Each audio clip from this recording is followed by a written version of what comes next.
Start by dropping the glove box down, and then you can see on the sides here, there will be some tabs that you have to press in while you pull down on the glove box to make it clear the side. Do this on both sides.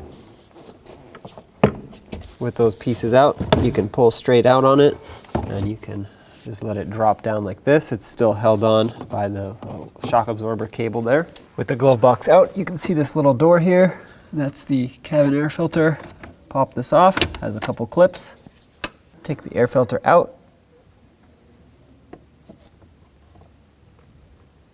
Make sure no debris falls inside the blower motor. Take the new filter, make sure that it's facing the right way. Has an arrow here, follow that. You'll have to spin it so the arrow is on the side.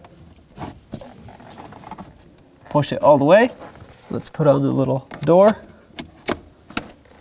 Make sure it clicks on. Reattach it on the bottom first. And push it up. There you go.